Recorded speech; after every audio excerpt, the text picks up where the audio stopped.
Lors de mes premiers entraînements en salle, il était préconisé par certains coachs et adhérents qu'il fallait obligatoirement prendre 1 minute 30 de repos entre ces séries. En prendre plus était inutile, ou bien que prendre du temps de récupération de manière aléatoire n'était pas dérangeant pour la prise de muscle.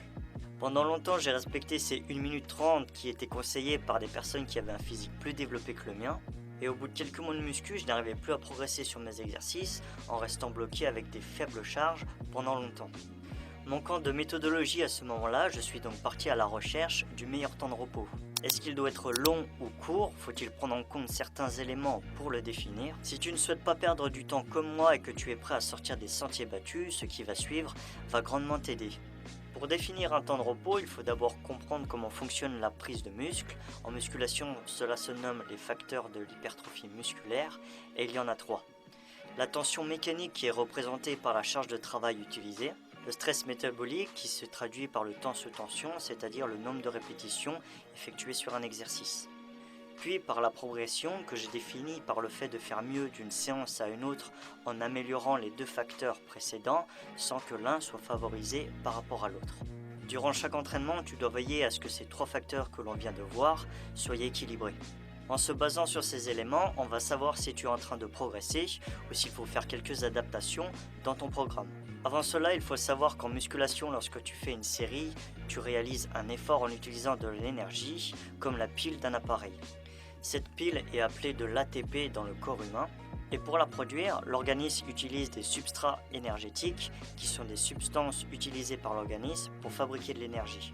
C'est grâce à ça qu'il est possible de reproduire un effort après avoir pris du temps de repos. C'est comme si nous avions en quelque sorte une pile et le chargeur qui fonctionne à tour de rôle. Ce rechargement peut d'ailleurs s'améliorer via la pratique d'une activité cardiovasculaire à faible intensité en complément de la musculation, puisqu'il va contribuer au développement du système aérobie, c'est-à-dire lorsqu'on réalise un effort avec une grande présence d'oxygène dans le corps. Maintenant, de quoi dépend le temps à prendre entre chaque série? Premier point, c'est celui de ton niveau. Il faut parfois plusieurs mois de pratique pour déterminer si tu forces suffisamment ou pas, c'est-à-dire à savoir si l'effort est nerveux ou vraiment musculaire. Plus tu vas répéter un mouvement, plus il va être possible de solliciter tes muscles lorsque tu vas faire un exercice. Donc tu peux prendre des temps de récupération relativement courts d'1 minute, 1 minute 30 si tu débutes complètement ce sport. Ce temps d'1 minute 30 n'est pas une science infuse, mais une base à prendre en compte dans le cadre d'un entraînement en musculation qui a pour objectif la prise de muscle.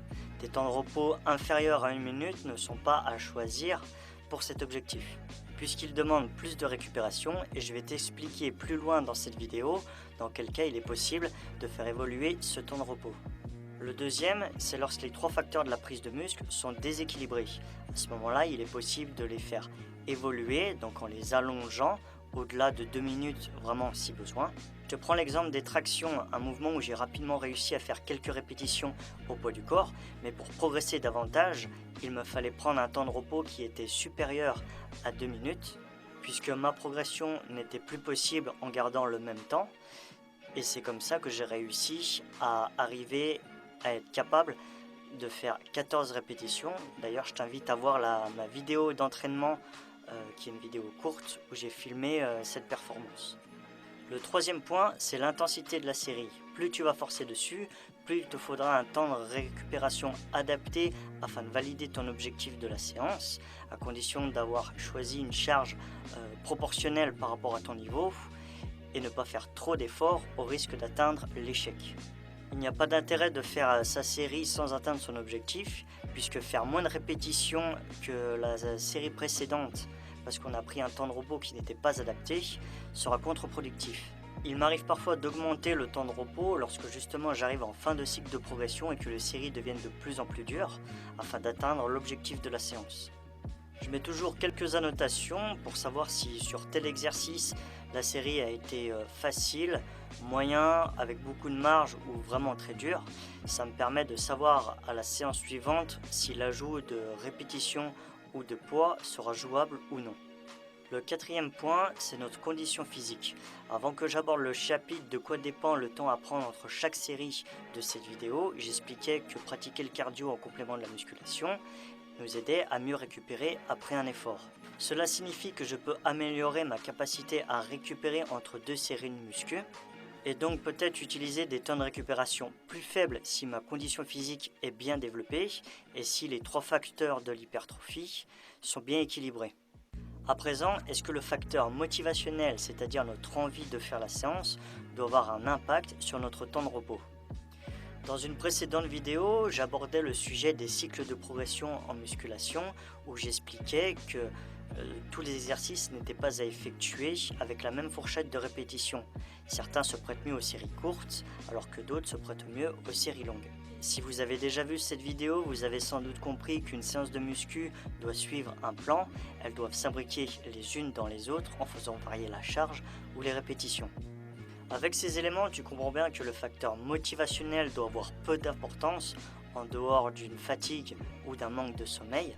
Car si tu comptes sur ta motivation du jour, tu risques d'en faire moins que prévu en cherchant plutôt la facilité. Mets-toi donc des petits objectifs qui sont à t'apporter à la séance. J'évite à tout prix de faire les choses de manière aléatoire, donc si tu souhaites en faire autant, je t'invite à regarder la vidéo où j'explique combien de répétitions je fais en fonction de l'exercice. Ça t'aidera à y voir plus clair. Je te dis à très vite, ciao.